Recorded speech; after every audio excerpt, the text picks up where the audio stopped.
사도행전 강의 오늘 88번째입니다. 오늘이 마지막입니다.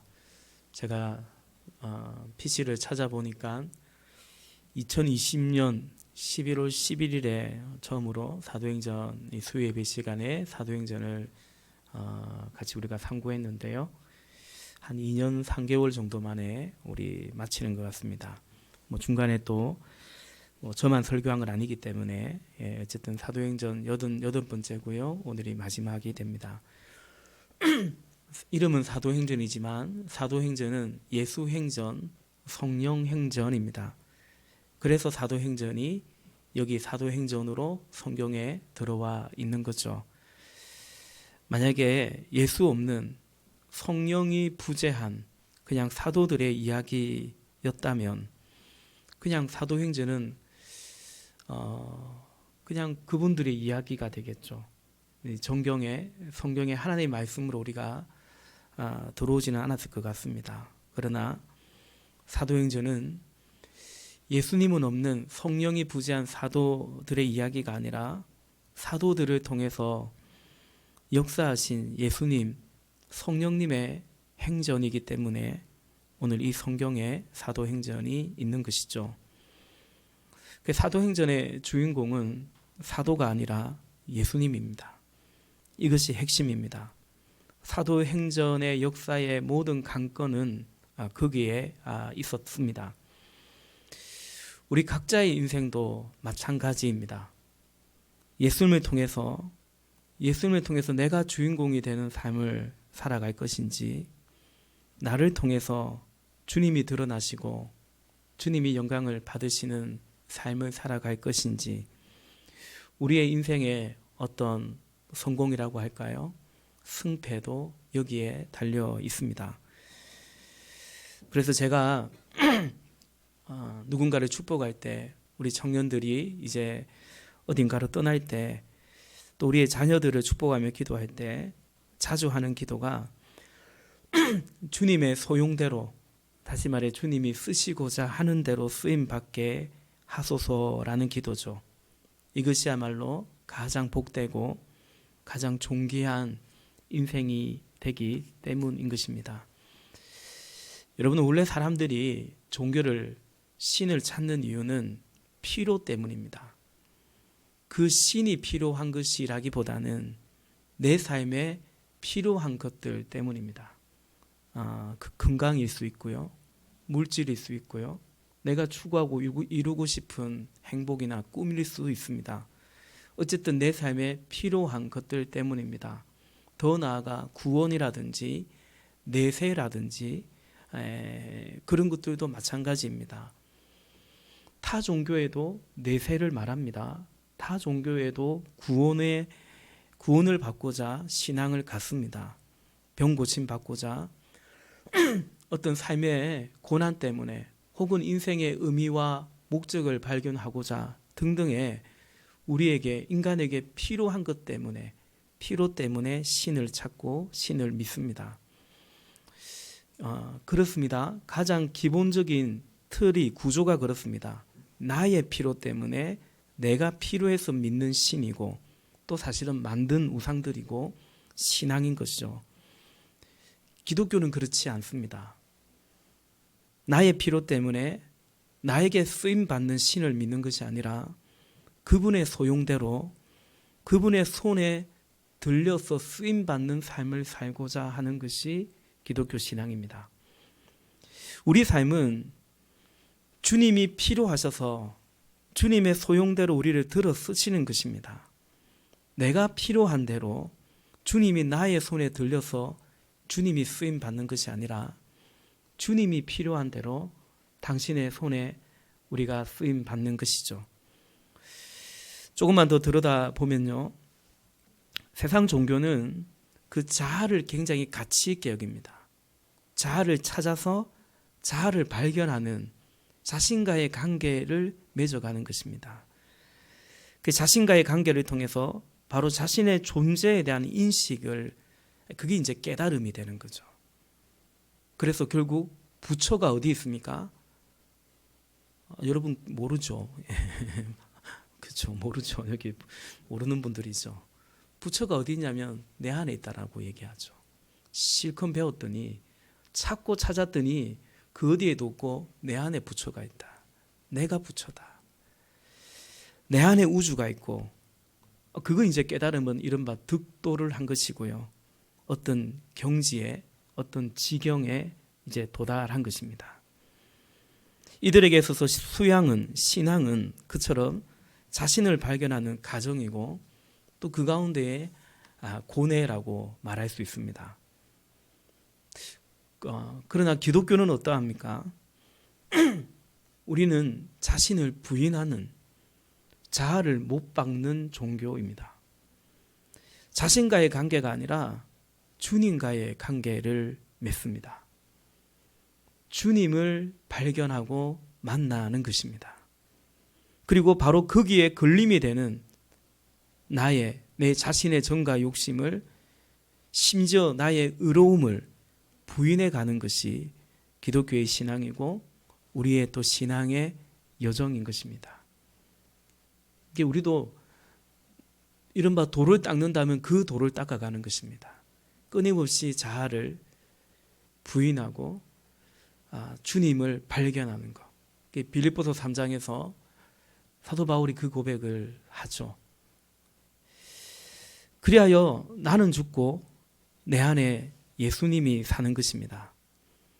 예수를 죽여서 내가 사는 것이 아니라, 그걸 구원이라고 착각하는 것이 아니라, 예수님이 죽어서 우리를 살려준 것은 분명히 맞지만, 그러나 예수를 죽여서 내가 사는 것이 아니라 이제 내가 죽어서 나를 통해 예수님이 사시는 것입니다.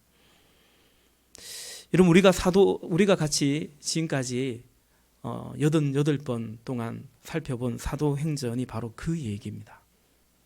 제목은 사도행전이지만 등장하는 인물도 주로 사도들이지만, 그러나 사도행전은 자신을 부인하며 자신을 십자가에 못 박으며 예수님을 드러내는 사람들, 그들의 이야기가 사도행전. 그래서 사도행전입니다. 언제부터인가 교회들마다 외치는 슬로건 가운데 하나가 우리 교회가 사도행전적인 교회가 되기를 원한다라는 것입니다. 사도행전이 28장으로 끝나는데 액츠 29라고 해가지고 이제 우리가 29장을 써내려 가기를 원한다라고 또 말씀들을 합니다. 그 안에 담긴 의미가 무엇인가 때로 궁금합니다. 베드로의 설교 한편에 수천 명이 믿고 돌아온 그런 역사들, 예수의 이름으로 병이 낫고 귀신이 쫓겨나가는 그런 그림들을 생각하면서 우리 교회도 그런 사도행전적인 교회이기를, 그런 슬로건을 내건 것은 아닐까 생각도 해봅니다. 물론 우리가 그런 사도행전의 역사가 일어나기를 구하고 사모하는 것은 좋습니다. 그러나 사도행전은 다만 그런 이야기가 아니죠. 사도행전의 핵심은 내가 죽어서 예수의 삶을 살아가는 이야기이죠. 그게 사도행전이니까 우리가 사도행전적인 교회가 되기를 원한다라는 것은 바로 그런 은혜를 사모하는 것이고 그런 삶을 결단하는 것이고, 그래서 우리가 진정 사도행전적인 삶을, 사도행전적인 교회가 되기를 바라는 것이죠. 결국은 예수님을 통한 사도행전, 그러니까 예수님을 통한 사도행전을 살아갈 것인가, 사도인, 이제 성도인 우리들을 통한 예수행전을 살아갈 것인가. 우리는 사도행전을 마무리하면서 이 질문 앞에 서게 됩니다. 또 답을 해야 하는 것입니다. 예수님을 통한 사도행전, 나의 행전이라고도 볼 수 있겠죠. 예수님을 통한 나의 행전을 살아도 열심히들 살아갑니다. 또 그것이 아니라 나를 통해서 예수가 살아가는, 나를 통한 예수 행전으로 살아도 또 열심히 살아갑니다. 무슨 말이냐면 성실한 사람은 성실하고요, 게으른 사람은 게으르게 삽니다. 그래서 열심히 잘했다, 성공했다, 혹은 사도행전처럼 예루살렘 교회처럼 메가처치가 되었다. 다만 그런 것들이 우리의 최종 점수가 아닐 수 있다라는 것입니다. 무엇이 진짜 충성이었는지를 최종 점수는 평가의 기준은 또 다를 수 있다는 사실을 우리는 늘 유념해야 합니다. 그래서 오늘 본문 여기 사도행전의 마지막 이 두 구절을 보면서도 저는 묵상하건대 지금까지 말씀드린 사도행전의 본질이 여기 마지막 두 구절을 통해서도 우리는 확인할 수 있다. 또 여실히 보여주고 있다라는 생각을 해보게 됩니다. 본문 30절입니다. 바울은 자기가 얻은 셋집에서 꼭 2해 동안 지내면서 자기를 찾아오는 모든 사람을 맞아 들였다. 아멘. 바울은 자신이 얻은 셋집에서, 셋방에서, 자기 집이 아니에요, 지내면서 그러나 자기를 찾아오는 모든 사람을 맞아들였다라는 것입니다. 사람 가려가면서 맞아들인 것이 아니고 자기를 찾아오는 모든 사람을 맞아들였다라는 것입니다. 여러분, 이 본문 바로 이전에 앞서 본문부터 바울은 자기 집에 찾아오는 사람들을 맞이했더랬습니다. 오늘 본문 31절에 그는 아무런 방해도 받지 않고 자신에게 찾아온 사람들에게 하나님 나라와 주 예수 그리스도에 대해서 담대히 전하였다라고 기록되어 있는데, 오늘 본문 앞서에도 이미 바울은 여기 로마에서 그렇게 사역을 했고 그렇게 지내왔습니다. 28장 23절에 보니까 그들은 바울과 만날 날짜를 정하였다. 그날에 더 많은 사람이 바울의 숙소로 여기 셋집으로 찾아왔다. 그는 아침부터 저녁까지 그들에게 하나님 나라를 엄숙히 증언하고 모세의 율법과 예언자의 말을 가지고 예수에 관하여 그들을 설득하면서 그의 속내를 터놓았다. 아멘. 오늘 본문에도 자신의 집에 찾아온 사람들을 맞이했고 그들에게 다른 얘기하지 않았죠. 하나님 나라를 전했고 주 예수 그리스도에 관해서 증언했다면 이미 바울은 여기 로마에 도착하자마자 그렇게 했다라는 것이죠. 그런데 사람들이 어떻게 응답을 했는가? 바울이 그렇게 말씀을 전거했는데요, 복음을 전했는데 어떻게 그들의 반응이 어떠했는가? 우리 지난주에 봤죠. 24절에 더러는 그의 말을 받아들였으나 더러는 믿지 않았다라는 것입니다. 바울 사도 정도가 전하면 몽땅 다 믿을 것 같은데, 그죠? 그런데 그렇지도 않았던 거죠. 뭐 따지고 보면 예수님이 전해서 뭐 다 믿지도 않은 건데, 그죠? 바울이 전했는데요, 들어는 받아들였다, 믿었다라는 거죠. 들어는 믿지 않았다, 거부했다, 거절했다, 배척했다라는 것입니다. 이 반응, 이 상황에서 사도의 선택은 어땠나? 무엇이었을까요? 사도는 바울은 그의 말을 받아들인 더러는 받아들였단 말입니다. 그의 말을 받아들인 그 더러를 바라보면서 사역을 했을까요? 아니면 더러는 믿지 않았는데, 더러는 거부했는데 그 더러 때문에 낙심하고 포기했을까요? 사도는 어떤 것에 마음이 더 치우쳤을까요? 정답은 둘 다 아니다라는 것입니다. 전하라고 하신 주님의 명령에 순종하여 계속 전한 것입니다. 더 로마에 머물러 있으라 하니 머무르는 것이고요, 또 떠나라 하니 이제 떠나게 되는 것입니다. 2차 전도 여행에서 바울이 고린도에서 복음을 전할 때 너무 무서웠어요. 이미 그 앞에 고린도에 가기 전까지 빌립보에서, 데살로니가에서 바울이 고생을 많이 했습니다. 아무리 바울이라고 해도 그런 경험들이 축적이 되면 점점 이제 두렵지 않겠습니까?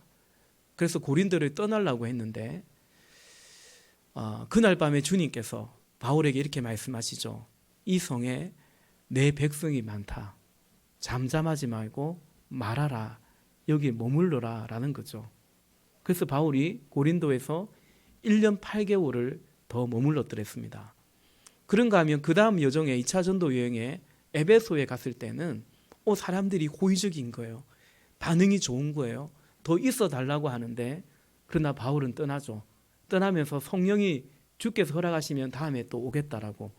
실제로 주께서 허락하셔서 3차 전도 여행 때 바울은 에베소에 갔고 꽤나 오래 머물렀던 것을 보게 됩니다. 더러는 믿었고 더러는 믿지 않았습니다. 바울은 이 중 어떤 더러 때문에가 아니라 그냥 주님 때문에 계속 로마에 머물러서 말씀 전하라고 하니까 계속 말씀을 전했다라는 것입니다. 그것이 사도행전입니다. 우리가 요즘 새벽에 빌립보서 말씀을 보고 있습니다.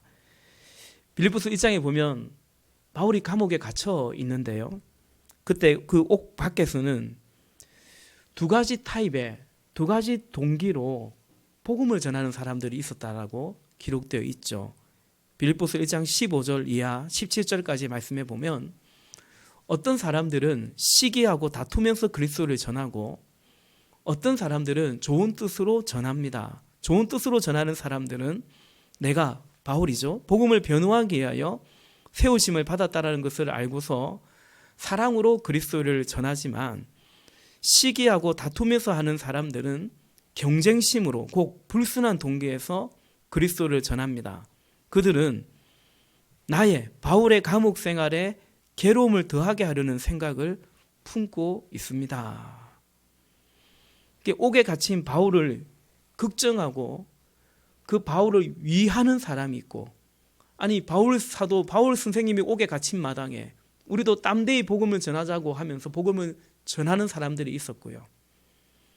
또 반대의 사람들은 복음을 전하긴 전하는데 바울의 감옥 생활을 더 괴롭게 하려고, 바울이 재판을 이제 받아야 되는데 그 재판의 결과가 더 바울에게 불리하게 하기 위해서 이제 죽는 거죠. 그렇게 되면 더 요란스럽게 로마 항시를 자극하면서 그 불순한 동기로 복음을 전한 사람들이 있었다라는 것입니다.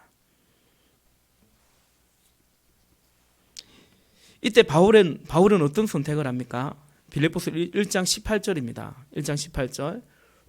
그렇지만 어떻습니까? 거짓된 마음으로 하든지 참된 마음으로 하든지 어떤 식으로 하든지 결국 그리스도가 전해지는 것입니다. 나는 그것을 기뻐합니다. 앞으로도 또한 그것을 기뻐할 것입니다. 라고 말합니다. 자신을 이해하는 그 사람 때문도 아니고요. 자신을 미워하고 자신을 해하려고 하는 그 사람 때문도 아닙니다. 바울은 그리스도 때문에, 그리스도가 전해지기 때문에 그것으로 나는 기뻐하고 앞으로도 그럴 것이다 라고 고백합니다. 여러분, 이것이 사도행전의 주제입니다. 사도행전 전체를 통해서 우리에게 주시는 메시지입니다. 바울은 오늘도 자신의 집에 찾아오는 사람들을 다 맞이합니다. 그렇다고 그들이 다 복음을 받아들이는 것은 아닐 수 있습니다. 아닐 것 같습니다.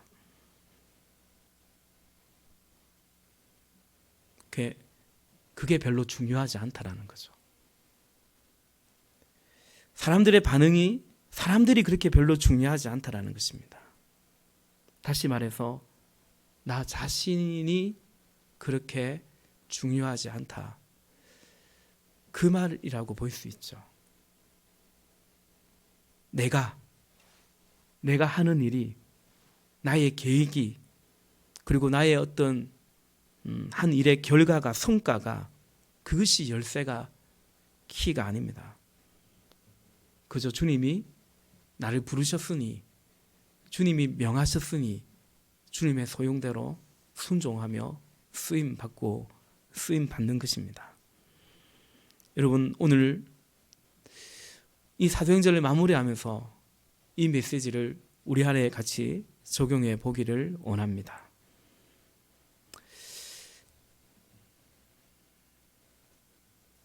사도행전은 성령의 권능으로 성령의 역사가 많습니다. 그것을 이제 기적이라고 하죠. 그런데 기적은 이것 또한 기적입니다. 오늘 바울이 자신의 셋집에서 자신의 집에 숙소에 자기를 찾아오는 사람들에게 그 사람이 어떠하든지 상관하지 않고 또 그들이 나의 말에 어떻게 반응하는지 그것도 별로 상관하지 않고 오직 순종함으로 복음을 전하는 것, 다시 말해 자기를 부인하고 나를 통해 예수 그리스도가 살아가시도록 하는 것, 여러분 그것이 바로 사도행전에 성령이 임하셔서 성령의 권능 가운데 나타난 기적이라는 것이죠. 사랑하는 여러분, 우리 안에 이런 성령의 역사가 있기를, 성령의 권능으로 말미암아 우리 안에 이런 성령의 기적이 있기를 주의 이름으로 축복합니다. 두 번째, 본문 가운데 찾을 수 있는 사도행전의 본질과 역사는 마지막 31절 말씀입니다. 우리 31절 말씀 같이 읽어보겠습니다. 시작. 그는 아무런 방해도 받지 않고 아주 담대하게 하나님 나라를 전하고 주 예수 그리스도에 관한 일들을 가르쳤다. 아멘. 사도행전은 하나님 나라의 이야기입니다. 사도들이 살았던 그것은 바로 이미 임한 하나님 나라를 지금 여기에서 살아간 것이고 이제 완성될 영원한 하나님 나라를 믿고 그 나라를 향한 여정을 걸어간 이야기가 사도행전입니다. 그래서 사도행전은 하나님 나라에 대한 이해와 그것에 대해서 어떻게 우리가 직시하고 인식했는가, 다시 말해서 하나님 나라가 이 복음이 오늘 나에게 어떤 것인가, 나에게 어떤 의미고 내 삶에 실제적으로 하나님 나라라는 것은 무엇인가, 그것이 이제 사도행전의 핵심 또 열쇠입니다. 그만큼 살았다라는 거죠. 하나님 나라가 오늘 나에게 어떤 일이고 어떤 사건이고 내 삶에 실제적으로 그것이 어떤 일이 되는 것인가, 그만큼이 사도행전의 역사였습니다. 사람들이 다 다르죠. 31절에 그는 아무런 방해도 받지 않고 아주 담대하게 하나님 나라를 전하고 주 예수 그리스도에 관한 일들을 가르쳤습니다. 하나님 나라는 그리스도이신 예수님으로 인하여 우리에게 주어진 나라죠. 그분이 이제 통치하고 주가 되시는 나라가 그게 하나님 나라이죠. 사도행전의 저자는 이제 누가입니다. 오늘 마지막 이 28장 31절에서 바울은 아무런 방해를 받지 않았다라고 말합니다. 마치 그의 삶에는 결핍이 없고 부족한 것이 없었고 문제가 없었다라는 같은 그런 느낌이 드는 말이죠. 아무런 방해를 받지 않았대요.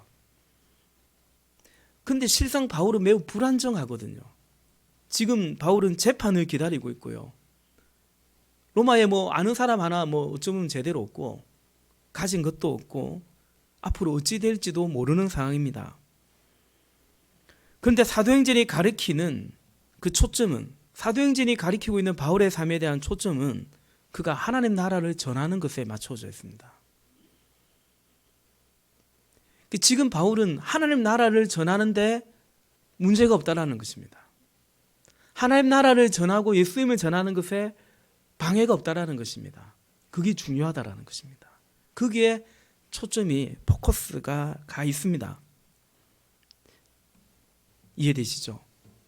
이것이 사도행전의 주제입니다. 요즘 그러고 보니까 확신의 삶, 소론부터 시작해서 계속 초점에 관한 얘기를 많이 하는 것 같습니다. 우리의 삶에, 여러분의 삶의 초점은 어디에 있습니까? 여러분, 우리의 삶에 아무런 방해가 없나요? 혹은 어떤 방해들이 있는지요? 그렇다면 그것은 무엇에 기인한 것입니까? 무엇을 위한 것입니까? 어떻게 하려고 하니까, 무엇을 하려고 하니까 지금 우리 삶에 방해가 있는 것입니까? 혹은 문제가 없는 것입니까? 마지막, 또한 바울은 하나님의 나라를 담대하게 전합니다. 하나님 나라의, 이 또한 하나님 나라의 특징입니다. 그 나라를 우리가 살아가기 위해서 또 전하고 이루기 위해서 오늘 우리에게도 필요한 것은 뭐냐면 담대함입니다. 도전해 가는 거죠. 이 사도행전의 메시지입니다. 여러분 사도행전은 계속해서 하나님 나라를 침노해가는 이야기지 않습니까? 사도행전 1장 8절의 성취가 사도행전입니다. 그죠? 오직 성령이 너에게 임하시면 너희는 능력을 받고 예루살렘과 온 유대와 사마리아에서 그리고 마침내 땅끝까지 이르러 내 증인이 될 것이다. 그렇죠? 이 말씀이 성취되어 간 이야기가 사도행전입니다. 근데 예루살렘 교회는요, 사도행전 2장에 이제 오순절에 성령이 임하고 그 성령의 권능을 덧입고 그 성령의 권능을 행하면서도 어찌했습니까? 예루살렘을 벗어나지 않았습니다. 왜냐하면 안주했기 때문입니다. 더 가려고 하니까 겁이 나는 것입니다. 그리고 결정적으로 고정관념이라고도 할 수 있겠죠. 어쨌든 싫은 겁니다. 사마리아에 복음 전하는 거, 이방인들에게 복음 전하는 거 싫은 겁니다. 또 이제 두렵기도 한 거죠. 그래서 하나님의 나라는 도전해 가는 것입니다. 담대함이 필요합니다. 그래서 우리에게 예수님께서 제자들에게 여기 떠나지 마라, 어디 나가서 전도할 생각하지 마라, 성령이 임할 때까지 기다려라. 약속하셨고 약속하신 성령을 때가 이름에 보내주신 거죠. 그래서 우리는 성령의 권능, 성령의 충만함으로 하나님의 나라를 전하는 겁니다. 담대하게 말이죠. 그런 예루살렘 교회, 여전히 머물러 있었던 예루살렘 교회에 일어난 역사가 있는데 어떤 역사가 일어났냐면 박해라는 역사, 고난이라는 역사가 일어나죠. 그게 사도행전 8장 1절입니다. 이 구절이 참 재밌죠. 1장 8절에 순종하지 않았더니 8장 1절에 이런 역사가 일어납니다. 사울은 스데반이 죽임 당한 것을 마땅하게 여겼다. 그날에 예루살렘 교회에 큰 박해가 일어났다. 그래서 사도들 이외에는 모두 유대 지방과 사마리아 지방으로 흩어졌다. 아멘. 우리는 어떻게 담대할 수 있을까요? 어떻게 안주하지 않을 수 있을까요? 주님이 주시는 평안과 주님이 주시는 안식이 아니라 내가 원하는 안위와 편리에서 어떻게 우리는 벗어날 수 있을까요? 그 또한 자기 부인을 통해서 일어나는 것입니다. 오늘 바울은 사도는 그것을 보여주고 있습니다. 그리하여 하나님의 나라를 담대히 전하고 있습니다. 말씀을 맺으려고 합니다. 사도행전 대장정 이런 말 있지 않습니까? 어쨌든 2년 3개월 정도의 시간이 걸렸습니다. 예수님을 통한 나의 행전이 아니라 나를 통해서 예수 행전이 되기를, 그게 사도행전인데요. 근데 사도들의 이야기만이 그런 것이 아니라 오늘 우리가 예수를 통한 나의 행전이 아니라 주님께서 나를 통해서 예수님 당신의 삶을, 당신의 꿈을 이루어 가시는 그런 우리의 삶이 되고 그런 교회이기를 소망합니다. 오늘이 사순절의 시작인 죄의 수요일입니다. 참회의 수요일이라고도 합니다. 예수님은 자신을 낮추셔서 자기를 부인하시고 근본 하나님의 본체이신데 자기를 부인하셔서 이 땅에 성육신하셨고 그리고 죽기까지 복종하셨습니다. 빌립보서 2장에 말씀하고 있죠. 그러니까 여러분, 우리의 믿음은 그 예수님을 따라가는 거죠. 이렇게 즐기는 그런 것입니다. 우리가 사순절을 통해서 주님의 고난과 또 고난뿐만이 아닙니다. 사순절은 부활을 묵상해 갈 때에 왜 묵상합니까? 왜 절기를 지키겠습니까? 그 주님의 발자취를 따라가기 위함이죠. 그러자고 우리는 신앙생활을 해가는 것입니다. 그러자고 믿는 겁니다.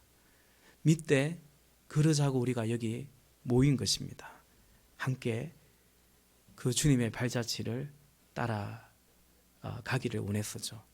그리스도 안에서 죽고 그리스도 안에서 살아나서 그리스도와 함께 영생에 들어가는 주의 교회이기 때문인 거죠. 아무쪼록 사도행전을 마무리하면서 사도행전은 사도들이 주인공이 아니라 등장인물은 사도들일지라도 사도행전은 예수행전이었고 그 예수행전은 바로 하나님 나라가 이 땅에 이루어져가는 하나님 나라 백성의 이야기였다라는 거죠.